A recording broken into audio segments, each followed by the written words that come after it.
कैसे हैं आप? आशा करती हूँ मैं ठाकुर जी की कृपा से आप सब खुश होंगे, स्वस्थ होंगे और मस्त होंगे। आज आपकी एक्स्ट्रा आपके लिए लेकर आई है राहु और केतु से संबंधित।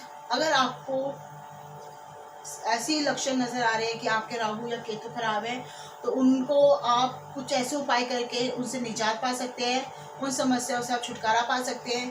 क्योंकि आजकल की इतनी भागदौड़ दुनिया में हर किसी के साथ कुछ ना कुछ समस्या बन जाती है, पर उनको ये नहीं पता होता ये हमारे किस ग्रह की वजह से हमारे साथ समस्या हो रही हैं, और हम छोटे से उपाय करके भी इन समस्याओं से निजात पा सकते हैं। वो इधर उधर भटकते हैं, लाख उपाय करते हैं, पर उनको कोई राहत नहीं मिलती।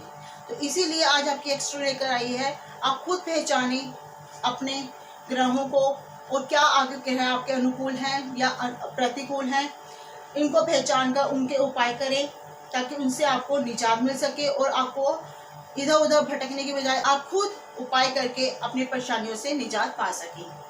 तो चलिए शुरुआत करते हैं। आज हम राहु और केतु। अगर आपकी कुंडली में राहु और केतु अशुभ स्थिति में हैं, या आपके अनुकूल नहीं है, या वह पूर्व प्रभाव डाल रहे हैं आप पर या आपके ग्रहों पर, आप कैसे पहचाने उनको?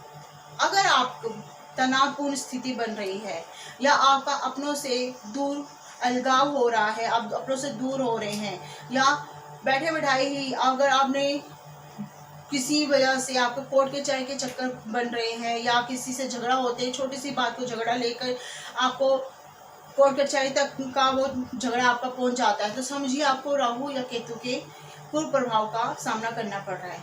या आपके घर में अगर आपके शरीर में आपको स्वास्थ्य ठीक नहीं रह रहा, आपको नसों की प्रॉब्लम है, या जॉइंट प्रॉब्लम आपको हो रही है, या रक्त से संबंधित आपको किसी बात की प्रॉब्लम हो रही है, तो इससे भी आप ये अंदाजा लगा सकते हैं कि आपका राहु आपके अनुकूल नहीं है, वह आपका पूर्व प्रभाव आपको दे रहा है, या अशुभ अवस्था में है, जिसकी वजह से आपका स्वास्थ्य बेहतर नहीं रह रहा। या फिर आपकी जैसे मोबाइल की स्क्रीन का टूट जाना, लापरवाही करना, आपने कहा चलो ठीक है हम करवा लेंगे, ठीक करा लेंगे, हर काम को डिले करना, लापरवाही से लेना, किसी काम को दिल लगा कर ना करना, या इंटरेस्ट ना दिखाना, काम बदलना, हर काम में अगर आपको इसमें आपको फ़ायदा नहीं हो रहा तो चलो हम दूसरा काम चेंज कर लेते हैं, काम में मन ना लगना, इस तरह की अगर स्थितियाँ आपके साथ भी हो रही हैं, या परिवार में तनावपूर्ण स्थिति रहना, छोटी छोटी बातों पे झगड़ा होना, कोई भी बात ना हो तो इकट्ठे बैठे हुए हैं आप, अगर परिवार में सब लोग इकट्ठे बैठे हैं तो छोटी सी बात को लेकर सब में झगड़ा हो जाना, या छोटा सा मजाक करते हुए भी स्थिति ऐसी बन जाना, बहुत बड़ा झगड़े का रूप ले लेना, यह स्थिति ऐसी हो जाती है। कई बार ऐसा भी हो जाता है कि हम अपने आप को दूसरों से बहुत ही अलग कर लेते हैं, हम समझते हैं कि हमारा कोई नहीं है, या हम तनाव में चले जाते हैं। ऐसी स्थिति भी हमारे लिए राहु या केतु ही पैदा करते हैं। अगर आपका राहु 12वें भाव में हो, या फिर आपका शुभ स्थिति में हो, तो यहाँ तक भी हो सकता है अगर आपका राहु खराब अवस्था में है, आपको यही लक्षण आपको महसूस हो रहे हैं अपनी लाइफ में, तो आप जल्द से जल्द उसे सुधारने की कोशिश कीजिए। क्योंकि अगर राहु आपका अशुभ अवस्था में है, तो यहाँ तक की भी हो सकता है कि आपको जेल तक पहुंचा सकता है, या अपने घर से दूर आपको कर सकता है, आपको इतना दूर कर सकता है कि आप अपने परिवार से दूर होने का, अलगाव होने का भी तनाव आपकी ज़िंदगी में बन सकता है, या आप उनसे दूर होने की वजह से तनाव में जा सकते हैं। यहाँ तक कि सुसाइड तक भी लोग आज तक की जैसे राहु की वजह से ही तनाव में आते हैं, लोग सुसाइड तक भी कर लेते हैं। तो ये बहुत ही गंभीर समस्या हो सकती है। अगर आपका राहु आपकी अच्छा नहीं है तो राजा को रंक भी बना सकता है, अगर आपका राहु अच्छा है तो रंक को राजा भी बना सकता है। इतनी पावर होती है राहु में, क्योंकि आज का जो समय है राहु प्रधान कहा जा सकता है, क्योंकि कल युग में राहु प्रधान है। राहु के अकॉर्डिंग ही ये कल युग में जितने भी हम कर्म कर रहे हैं वो हमारे राहु के अकॉर्डिंग ही होते हैं। चाहे आप काला बाजारी को ले लीजिए, चाहे आप 2 नंबर के पैसों को ले लीजिए, चाहे आप किसी तरह से भी तोड़ मोड़ करके अपनी हर इनकम सोर्स को बनाने का जो हमें दिमाग में टैक्ट आता है, या हमारी तरकीब आती है, या कुछ भी है, वह हमें राहु की तरफ से ही आती हैं। क्योंकि अगर आपका राहु अच्छा है तो आप कुछ भी मिट्टी में भी हाथ लगाते तो भी आपका सोना बन जाता है। तो क्या करना चाहिए? सबसे उत्तम और सबसे पावरफुल इसके लिए उपाय है चंदन। जी हाँ, क्योंकि इतना तो आप ज्योतिष अनुसार जो सा है, राहु है हमारा, वह एक सांप की तरह होता है, सांप कह सकते हैं। और सांप जो होते हैं चंदन के पेड़ पर लिपटे रहते हैं और चंदन उनको बहुत आकर्षित करता है, उनसे वह शांत भी रहते हैं।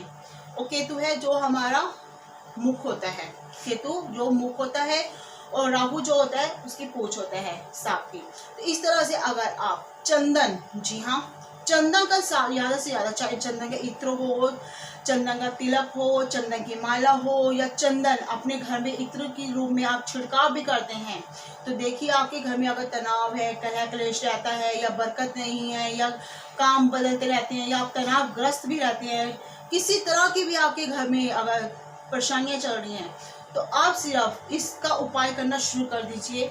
सबसे पहले तो अगर आप स्नान करते हैं तो उसमें आप थोड़ा सा चंदन डालकर अगर स्नान करते हैं तो उसमें आपके लिए बहुत ही उत्तम रहेगा। आपके शरीर की नेगेटिविटी दूर होगी, उसमें आपकी पॉजिटिविटी आपको मिलेगी और आपका जो राहु है वह भी आपका शांत होने लग जाएगा। राहु और केतु दोनों ही आपके शांत होंगे।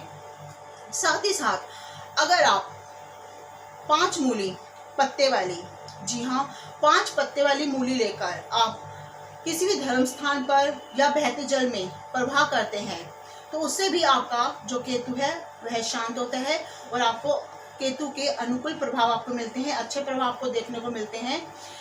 साथ ही साथ आप किसी धर्म स्थल पर जाकर वहाँ की सेवा करते हैं, वहाँ पे जाके आप झाड़ू लगाइए, पोछा लगाइए, जब जाके आप खाली माथा भी टेकते हैं तो उससे भी आपके राहु और केतु जो ग्रह है वह आपके शांत होते हैं। किसी ब्राह्मण को, वृद्ध ब्राह्मण की सेवा कीजिए, उनके चरण स्पर्श कीजिए, उनका आशीर्वाद, इससे भी आपके राहु और केतु दोनों शांत होते हैं। साथ ही आप गरीबों को, मजदूरों को या हो सके जितना बस सामर्थ्य के अनुसार है उन्हें जल दीजिए, जलदान दीजिए, कुछ खाने को दीजिए, क्योंकि इन सब छोटे छोटे उपायों से अगर आप उनको कुछ ना कुछ दान अवश्य करते हैं, किसी गरीब को, भूखे को अन्न देते हैं और साथ ही पक्षियों को अनाज दीजिए। इस वक्त तो गर्मी का मौसम है, पक्षियों के लिए आप जल का व्यवस्था कर सकते हैं, इससे भी आपको राहु और केतु की जो उनसे कुप्रभाव है उनसे आपको निजात मिलती है। तो ये छोटे छोटे से उपाय अपनी ज़िंदगी में आप उतारिए, आप अपनी ज़िंदगी में इसको रूटीन में लाइए, ये नहीं कि उपाय के रूप में कीजिए, ये आपको रूटीन में अगर लाते हैं तो मेरी 100% गारंटी है कि आपकी ज़िंदगी में कभी कोई कष्ट नहीं आएगा, कभी कोई परेशानी नहीं आएगी। तो ये थे राहु और केतु के संबंधित आप क्या कर सकते हैं। तो अगर आपकी ज़िंदगी में फिर भी कभी कोई परेशानी है या आप किसी परेशानी से जूझ रहे हैं तो आप मुझसे कांटेक्ट कर सकते हैं, मुझसे बात कर सकते हैं। स्क्रीन पे दिए नंबरों से मुझसे आप बात करके व्हाट्सएप पे मैसेज कर सकते हैं। अपनी अगली जानकारी में कुछ अजूब, कुछ अनोखा लेकर आऊँगी ताकि आपकी ज़िंदगी की तमाम परेशानियों को मैं दूर कर पाऊँ। यही मैं ठाकुर जी की कृपा से मैं आप तक पहुँचाती हूँ। इसी के साथ आपकी एक्स्ट्रा आपकी सलाहकार आपसे आगे लेती है। राधे राधे।